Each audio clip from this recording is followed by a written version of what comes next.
This is Zefrey Throwell. You're listening to Frank Prattle. This is a special edition for the Huffington Post.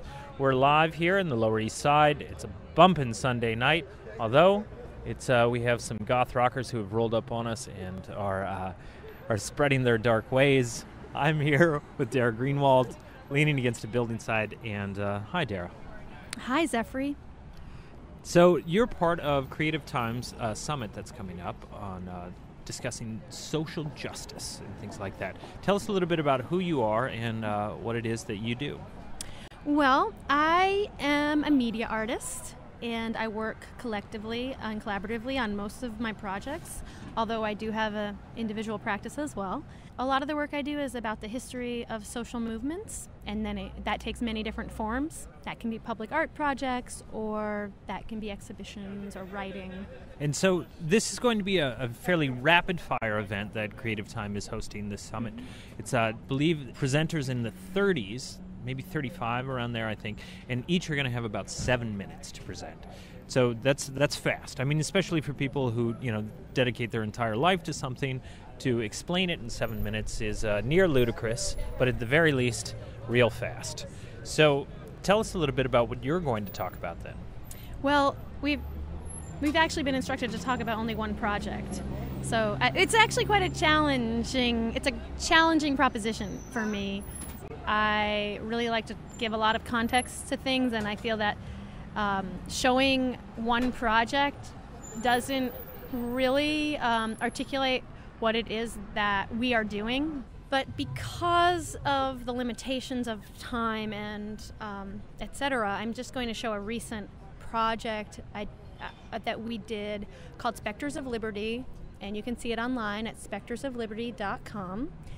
So if you can't make it to the Creative Times Summit because it's sold out, you can check out pretty much what I'll be presenting there. Basically, it's a project about hidden histories and histories of resistance to oppression in a small town I was living in prior to now, which was called Troy, New York, and it was about the history of militant abolitionism in that town.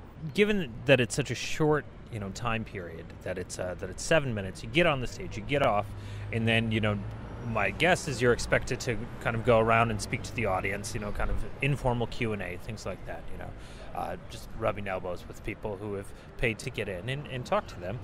What do you feel the goals of this summit are? I mean, they say it's about social justice. How do you feel as an artist who deals with this on a daily basis? How do you feel that this is going to be effective, not effective? I can't really say. I think that it'll be effective in bringing a bunch of people together who haven't been together before in that room. People who haven't met or don't know about each other's projects. Will just be a sharing of ideas. There's a complicated relationship between art and social justice. You've spoken to me before about social activists not trusting artists all the way, especially to collaborate with them, that there's a bit of friction there. So talk a little bit about that as well when you talk. Oh, well, I think that was a specific conversation related to artists coming to town, artists saying like, oh, well, these social justice organizations would definitely want to be part of our project. And my question is always like, well, why? Just because you're artists? Is that the reason they'd want to participate? I don't know. I think that at moments when the conditions are right for a social movement that leaks into all aspects of society, that the artist's role in that moment can be very different than it is at this current moment in New York City that I'm in. When I think about social justice, what immediately leaps to mind is, what's wrong with the world, but more specifically, what's wrong with New York City. And so tell me what you think about when you think about problems facing our city.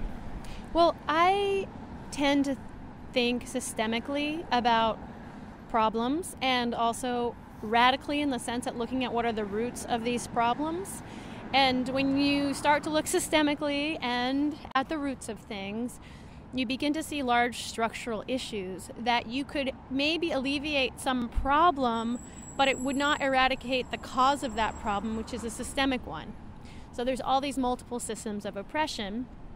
I mean, for me, I do feel that the economic system under which we live, capitalism, is unsustainable for me personally, as well as for most people, the majority of the people on the earth and in New York, as well as for the earth.